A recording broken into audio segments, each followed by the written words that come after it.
वेद ज्ञान वेद पाठी ब्राह्मणों को। नंद बाबा के यहाँ 9 लाख गाय है और जो 2 लाख गाय का दान किए सोने का सिंह बनवा करके, चांदी खुर बनवा करके, दोहन पात्र के साथ अलंकार से युक्त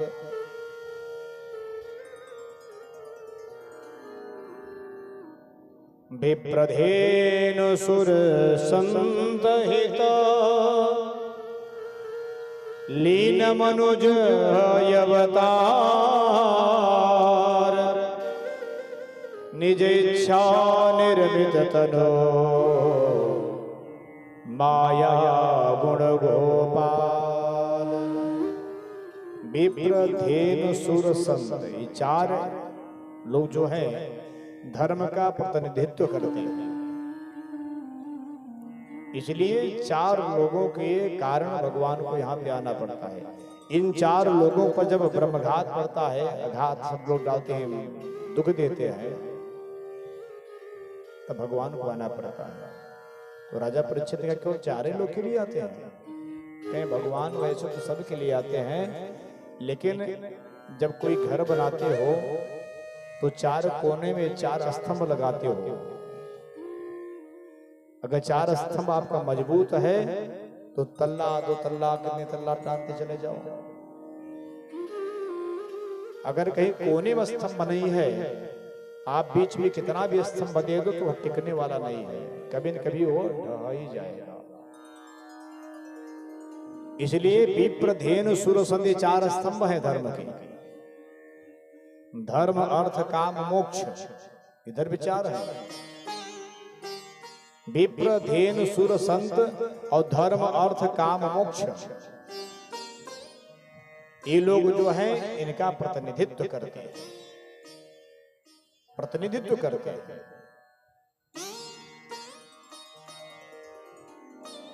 तो विप्र माने ब्राह्मण, पहले नंबर पे विप्र, और उधर पहले नंबर पे कौन है? धर्म।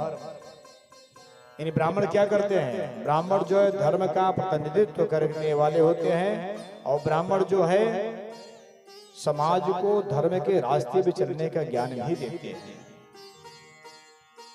ज्ञान भी देते हैं। इसलिए पहले नंबर में विप्र हुए और उधर दूसरे नंबर पे क्या हुआ? धर्म। और दूसरे नंबर पे कौन है? विप्रधेन गाय। और उधर दूसरे नंबर पे कौन है? धर्म अर्थ। यदि हम गाय का पालन करेंगे, गाय का सेवा करेंगे, तो उससे हमको क्या मिलता है? दूध मिलता है, दही मिलता है, माठा मिलता है, गोमूत्र मिलता है, माखन, न जाने कितने अर्थ हमको मिलते हैं। गोबर गोमूत्र जो पूजा पाठ में हमेशा लगता है। तो गाय की सेवा जब करेंगे तो गाय से हमारे घर में अर्थव्यवस्था बना रहेगा। कोई मेहमान आ जाए, वो करिया चाय पिला दो तो कहेगा इसके यहाँ है नहीं लगा। तो दूध मेरा कितना सहयोग करता है, कितना सम्मान रखता है कि हाँ, अगर कहीं आप पेवर दूध का चाय बना दिए तो उसको लगेगा निश्चित नहीं कि हाँ दूध अधिक मात्रा में है। और कहीं आप 1 गिलास दूध और पिला दिए तब तो अगला और व्यक्ति प्रसन्न हो जाएगा। तो गाय के पालन में हमको कितना सम्मान मिलता है। और कहीं रोटी में घी लग जाए और मेहमान आ जाए और रोटी में घी न लगे तो अगला व्यक्ति जान जाएगा इसके यहाँ कुछ है नहीं, दूध दही है नहीं। और जब रोटी में घी लग जाता है तो 2 रोटी और सब प्रेम से खा लेते हैं। और कहीं माखन लग जाए, कहीं सामने बढ़िया साड़ी युक्त दही आ जाए, मलाई युक्त दही आ जाए, तब देखो कितना सम्मान बढ़ता है। ये गाय को जब पालन करेंगे तभी यह सब मिलेगा। जब घर में दूध रहेगा तो गाय के पालन से क्या होता है कि अर्थव्यवस्था बढ़िया बना रहता है। चाहे दूध से खाओ, चाहे रोटी से खाओ, दही से खाओ, माठा से खाओ, सारी व्यवस्था बढ़िया बना रहता है। तो विप्रधेनु धर्म अर्थ। और तीसरे नंबर पे कौन है? विप्रधेनु सुर, देवता लोग तीसरे नंबर पे है। धर्म अर्थ काम, उधर तीसरा नंबर काम है। तो देवताओं के लिए हम पूजा करेंगे, भजन करेंगे, कीर्तन करेंगे तो देवता कामनाओं को पूर्ण करते हैं। जो इच्छा करो उसको भगवान पूरा करते हैं। और चौथे नंबर पे है संत विप्रधेन सुर संत धर्म अर्थ काम मोक्ष। तो संत के सानिध्य में रहेंगे, संत के पास में रहेंगे तो हमारा मोक्ष भी हो जाएगा। पहले दिन की कथा में आप लोगों ने सुना गोकर्ण महाराज जो संत महात्मा के आशीर्वाद से पैदा हुए थे। गोकर्ण महाराज संत थे, परम संत थे। अपने पिता का कल्याण किए, प्रीत जैसे भाई का कल्याण किए, पूरे गांव का कल्याण किए। तो जो जो संत के सानिध्य में रहता है उनका कल्याण हो ही जाता है, निश्चित हो जाता है। इसलिए जीवन में इस सब बात का जरूर ध्यान रखना चाहिए। आज हमारे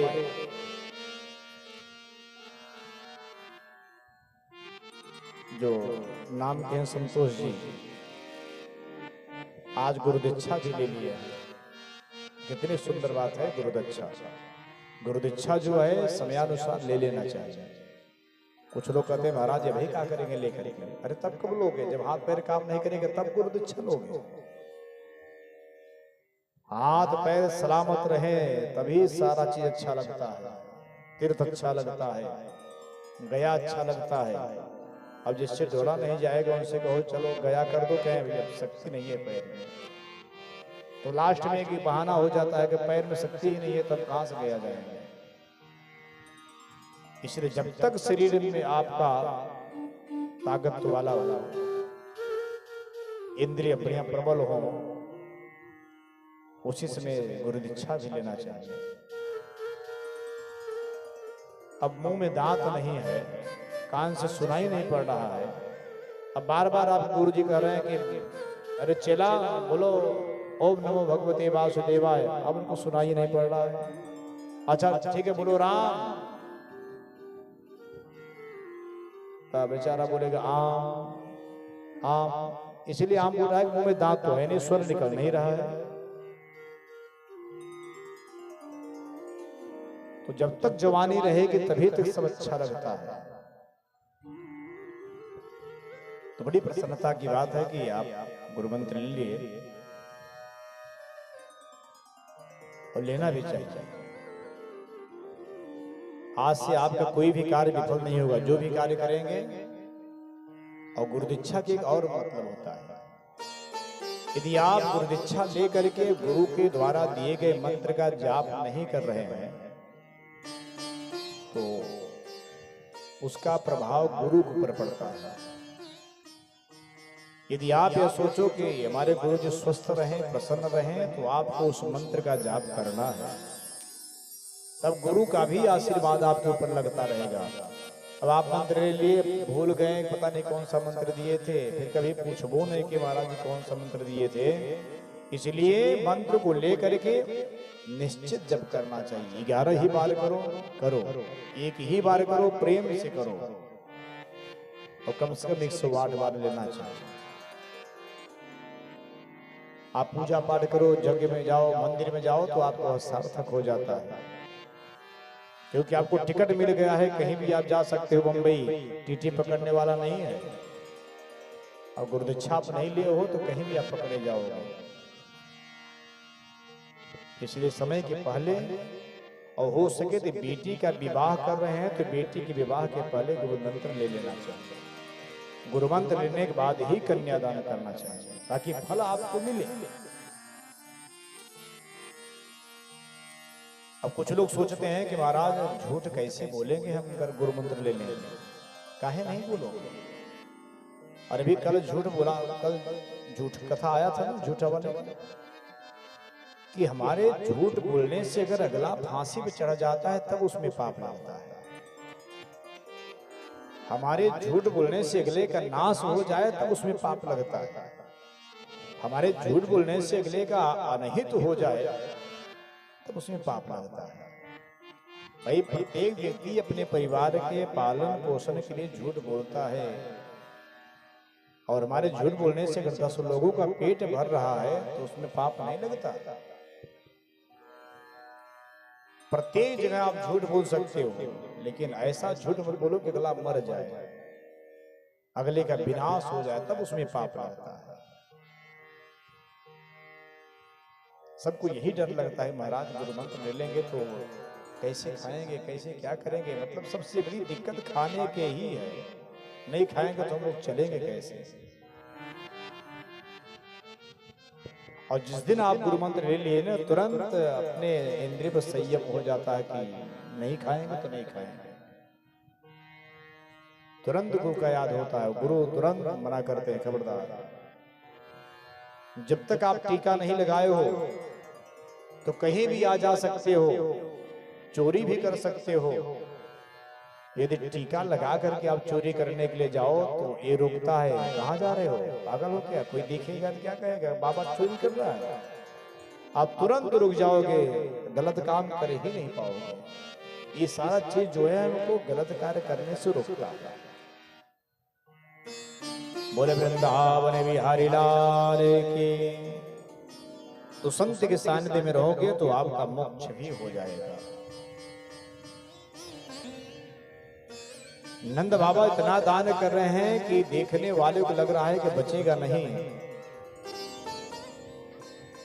नंद कछु इतनो जदि जो घन श्याम कुबेर के मति बौरी।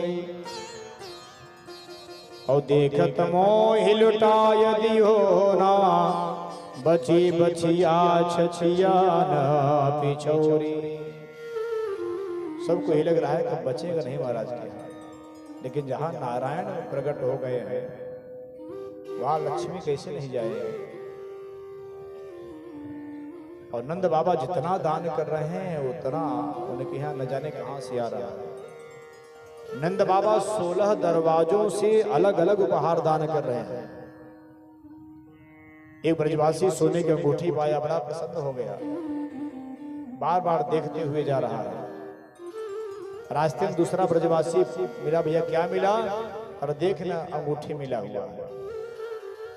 अरे पगले, हमको तो हीरे की अंगूठी मिली है, ये कहाँ मिल रहा था, कहीं नंबर 6 वाले दरवाजे से। अब तुरंत सोने के अंगूठी निकाल करके फेंक दिया और भागा 16 नंबर 6 वाले दरवाजे पे तो हीरे की अंगूठी लेकर के आया। एक ब्रजवासी चांदी का थाली, चांदी का लोटा, चांदी गिलास, चम्मच, कटोरी सब पाया हुआ था, बड़ा प्रसन्न था कि आज हम चांदी के पात्र में खाएंगे। अब आगे जब पहुंचा तो ब्रजवासी बोले, भैया क्या मिला, बोला दे सब चांदी के पात्र हैं। कहीं पगले, हम तो सोने का पात्र पाए हैं। कहीं कहाँ मिला, कहीं नंबर 12 वाले दरवाजे से। अब चांदी थाली फेंक दिया, वो भागा गया नंबर 12 वाले दरवाजे से, तब सब सोने का पात्र वहां पाया। ऐसे ऐसे उपहार जो है बाबा बांट रहे थे। रोहिणी नहीं आई। नंद बाबा और यशोदा मैया रोहिणी के यहाँ गए, बोले कि रोहिणी, दुनिया आकर के नाच रही है और तू नहीं आई, चल ना। और रोहिणी बोली कि हे बाबा, आप तो जानते हो कि मेरे पतिदेव वसुदेव जी जेल में है, और जिसका पति जेल में हो और यदि वह श्रृंगार करके नाचेगी गाएगी तो दुनिया यही कहेगी बड़ी प्रसन्न है, बड़ी खुश है, नाच रही है, गा रही है। बहुत आग्रह करने के बाद रोहिणी ने विचार किया, एक किसी साधारण बच्चे का जन्मोत्सव है नहीं, मुझे चलना चाहिए। रोहिणी च महाभागा नंद गोपाभिनंदिता व्यचरद दिव्यवास सदकंठा वर्णभूषिता। वो 16 श्रृंगार करके आई और लाला को अपनी गोदी में लेकर खूब प्रेम से नाचने लगी। श्रृंगार करके आई थी और नाच रही है कि मैंने मेहंदी रचाई रे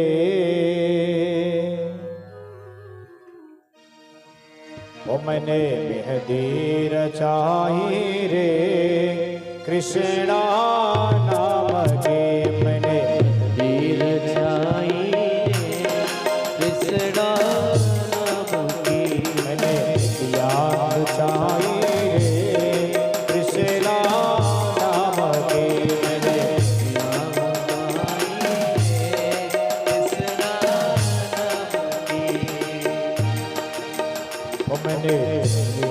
रचाई रे कृष्णा नाम की, मैंने मेहंदी रचाई रे कृष्णा नाम की, मैंने मेरी चूड़ियों पे कृष्ण, मेरी चुनरी पे कृष्ण, मेरी चूड़ियों में कृष्ण, मेरी चुनरी पे कृष्ण, मेरी चूड़ियों पे कृष्ण, मेरी चुनरी पे कृष्ण, मेरी चूड़ियों में कृष्ण, मेरी चुनरी में कृष्ण,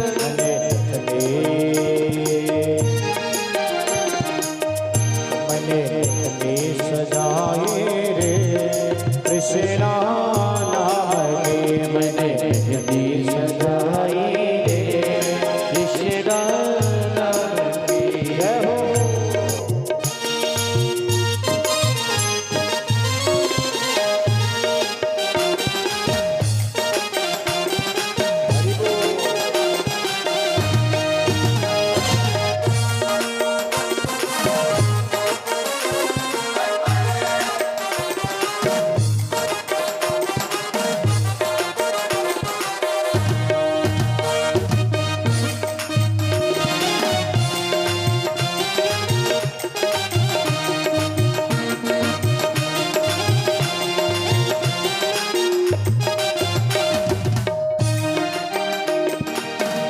मेरे नैनों में मोहन वृंदावन, मेरे नैनों में मोहन वृंदावन, मेरे नैनों में मोहन वृंदावन, मेरे नैनों में मोहन वृंदावन, मेरे प्राणों में मोहन मन भावन, मेरे प्राणों में मोहन मन भावन, मेरे होठों पे कृष्ण, मेरी हृदय में कृष्ण, मेरे होठों पे कृष्ण, मेरे हृदय में कृष्ण,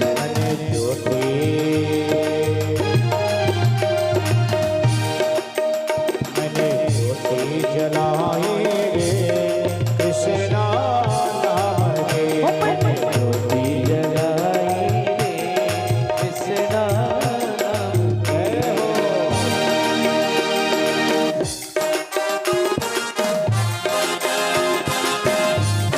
वृंदावन हरि राम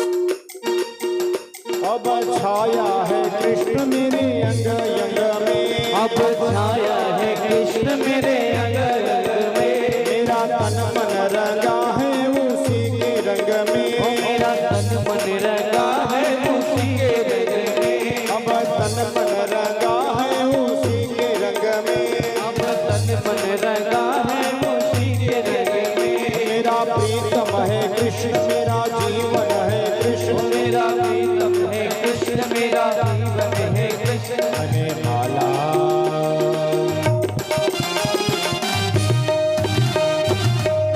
मैंने माला बनाई रे कृष्णा नाम के, मैंने माला बनाई रे कृष्णा नाम की, मैंने मेहंदी रचाई रे कृष्णा नाम की, मैंने मेहंदी रचाई कृष्णा नाम की, मैंने दिया सजाई रे कृष्णा नाम की, दिया सजाई कृष्णा। बोल वृंदावन बिहारी लाल की जय हो।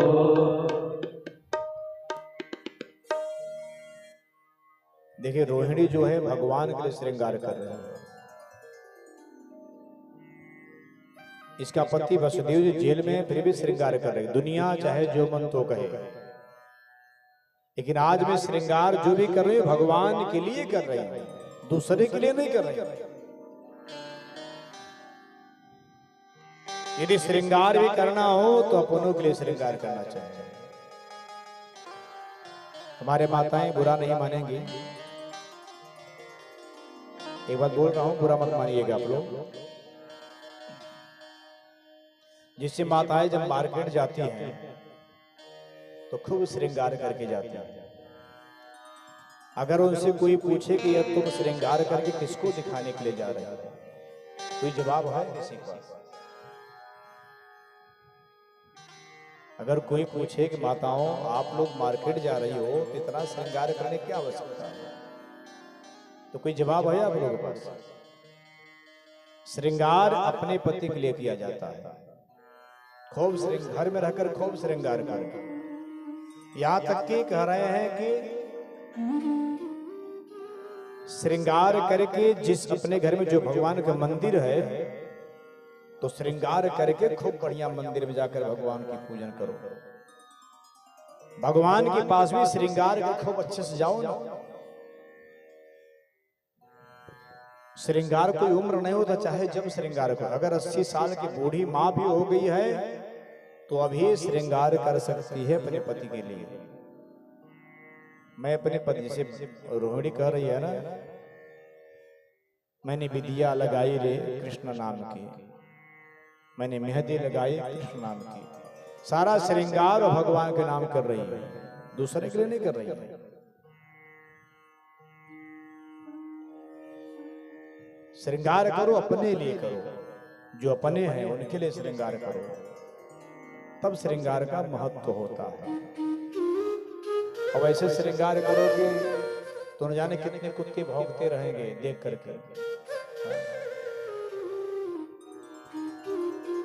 तो उनके लिए श्रृंगार काहे कर रही हो तुम, जो चिल्लाएं भौंके बिना मतलब का? और जब अपने लिए श्रृंगार करो तो अपना खुश हो जाएगा, प्रसन्न हो जाएगा। बोले वृंदावन बिहारी लाल की जय हो। यह संदेश या ज्ञान जो है रोहिणी मैया से लेना चाहिए कि दुनिया चाहे जो मन तो करे, मैं तो अपने भगवान के लिए सज रही हूँ, भगवान के लिए श्रृंगार कर रही हूँ।